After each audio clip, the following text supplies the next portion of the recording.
Parliament's Portfolio Committee on Mineral Resources has called upon the Mineral Resources and Energy Department to seal off abandoned mines in the wake of the recent robbery and gang rape of members of a film crew last week. The committee noted that illegal miners have long posed a threat to local communities without any fear of consequence. Joining us now to elaborate on the committee's response is the Chairperson's Portfolio Committee on Mineral Resources, Sahlulele Luzipo. Chairperson, good evening and thank you very much for your time and for joining us tonight on In Focus. Why is it that the state is not acting on mining companies that are still operating without adequate financial provisions for repairing damaged mines or damages caused to the environment by mining activities? Yeah, good evening to you, Thabo, and the viewers, wherever they look. I think the first thing is that let's extend our words of shame on the incident that had happened in Krugersdorp. I think this is the worst thing that can happen. In fact, it's an act against the struggle for the liberation of women, but also to ensure that they are not just liberated, but they are free to be in any point and anywhere where they feel that they have to be there equally like any other individual. And I think it's one of the most regrettable acts, especially when we start the month that we said it is a month that continues to either celebrate, but also to continue with the struggle against gender-based violence. To come to the answer to what you say, I think let's draw a distinction between two types of mining. There is what we'll call is formal or official mining. Official mining talks about the fact that in order for you to be in possession of a license or a permit or a right, you must meet almost three major requirements. The first one is that you must have a water use license, you must have a mining right, but also must have an environmental certificate. But most critically is that you must be able to pay upfront what is called the rehabilitation fund. The rehabilitation fund works in a situation where you fail to rehabilitate the areas that you would have been done mining, and therefore the state will use that as a collateral to address that. The problem that we have is what we call the old disused mines. Yeah. These are mines that, I may not be precise in terms of how that period predates, but these are mines that before the democratic dispensation from 1994, there were no legislation that compelled mining companies to rehabilitate the mines when they have been finalized mining. And that then has left us with what we call today the derelict and ownerless mines. But to quickly say this thing, one of the things that we have made as a recommendation, and I think upfront I must say this does not justify the actions, the criminal actions, which to me have got absolutely nothing to do with any form of commercial interest, whether it's illegal or legal. Right. So the point is, it's very difficult now because those mining companies can't be held responsible for something that the law did not compel them to do it before. But let's talk about that a little bit more. Let me refer you to your site visit to this particular mine in 2018, where you went there to get knowledge. And it is now known that that particular mine, then known as Mintel Mining, also with Shiva Uranium as part of it, did not save up all the money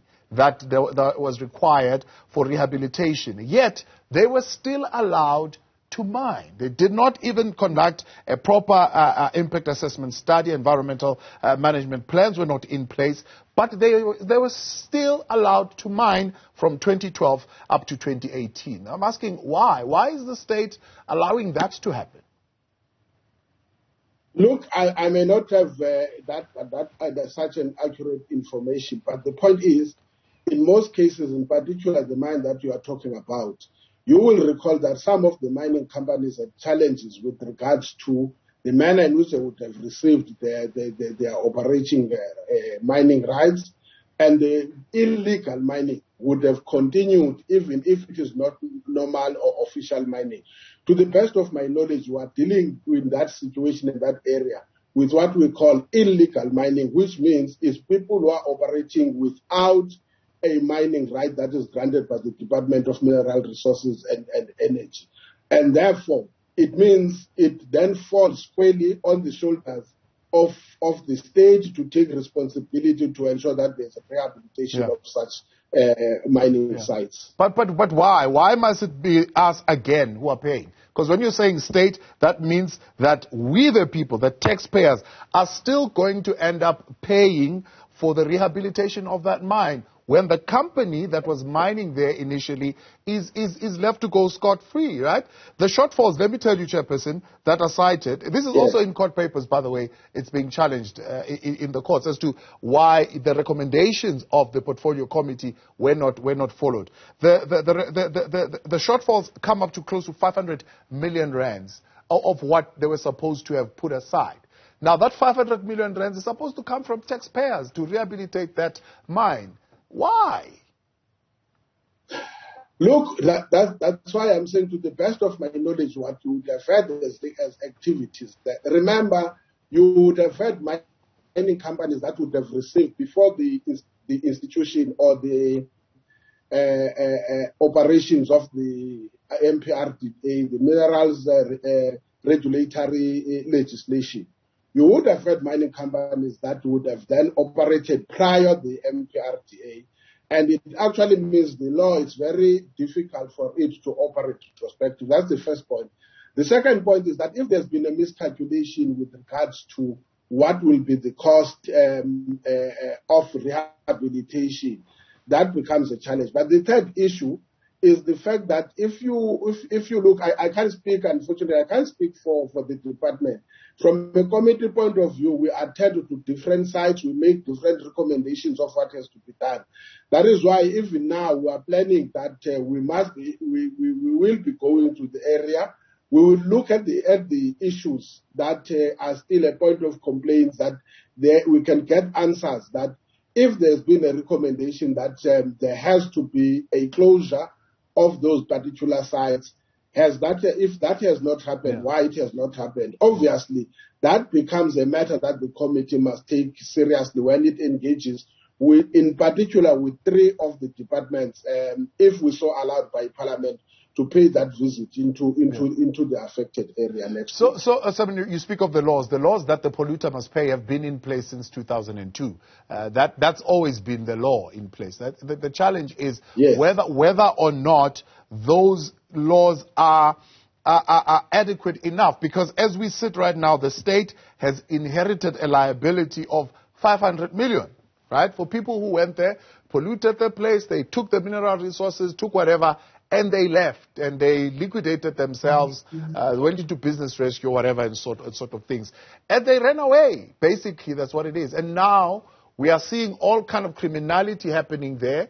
Now the portfolio committee is rising up and saying, no, go and seal those mines. To go and rehabilitate that mine means that the state must pay 500 million to do the work that should have been done by those who benefited from the minerals. No. You see, that's exactly the point that we have been raising with regards even to issues of business rescue. That in most cases you'll find situations where business rescue will look at what they call those that have made investment, including the employees, whether they have been paid or not. Unfortunately, it's going to be very difficult to answer a question that if through the business rescue processes you then discover that there is a shortfall. The point is, you can't have a state that says it is a caring. If you say you are a caring government, where there have been errors, maybe, I don't want us, in fact, let me start here. I don't want us to go to the issue of the business rescue shortfalls. Because some of the issues that you are raising are exactly what we have always argued about the business rescue processes, how much they leave a lot of damage. And that is why I won't mention the mine. Amongst other things we said we must take into consideration is what you would call an expropriation with reasonable compensation in the event there are such shortfalls. But obviously we share different views with regards to at what point are you doing that. Now with reference to this one, the fact of the matter is that that mine would not have been operational from a certain period, which therefore allowed the coming in of illegal miners. My point, though, what I'm saying is that in the event that those people, it goes through the illegal, the legal practitioners, it then becomes the legal rescue practitioners.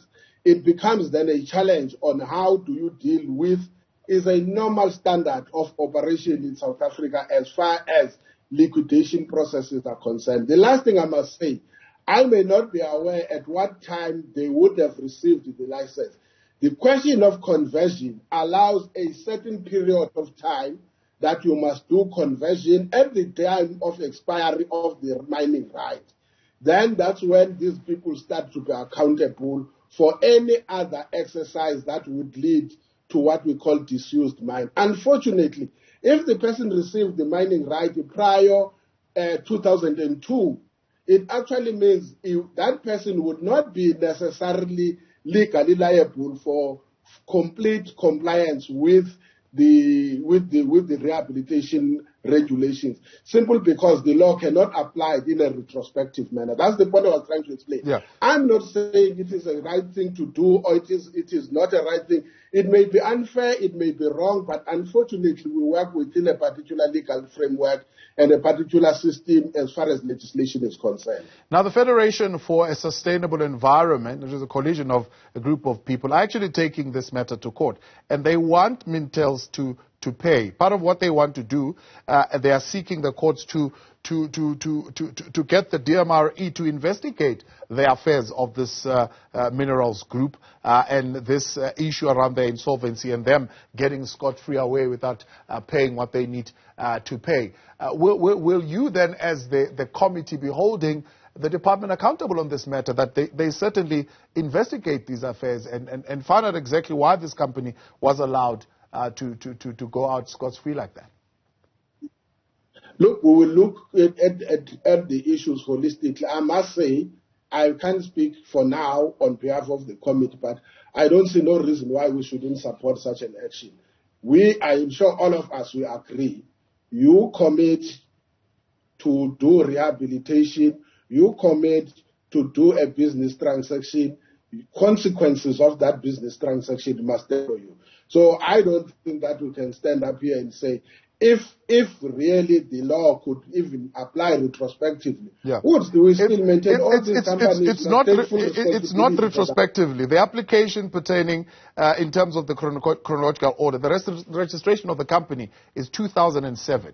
So it's not retrospectively. It's a company that registered after the law was in place. No, you don't get me, Chabo. I'm not only this, I'm in. If it were to be, I'm sure most of the committee, we would appreciate that all the companies that have left us with derelict and ownerless mine must take full liability and responsibility for the rehabilitation of derelict and ownerless mines. Two, I'm saying, most definitely there is no reasonable person who cannot support an idea that says you have done all the pollution, you have done all the damages on the land, and you must take full responsibility for that. I would say, from where I'm sitting personally, I don't say anything wrong why the DMR should not account and should not give a commitment to make sure that they go to the bottom of this and ensure that the company takes full liability and responsibility for this, only if that company is still in existence, but also it is capable to take such liabilities. So if I answer your question, no, most definitely, I don't think, personally, I don't see any reason why we shouldn't support such an action. Chairperson, let me appreciate you and thank you very much for coming on and helping us in the conversation. The Chairperson for the Portfolio Committee there for Mineral Resources, Sahlulele Luzipo. In a moment.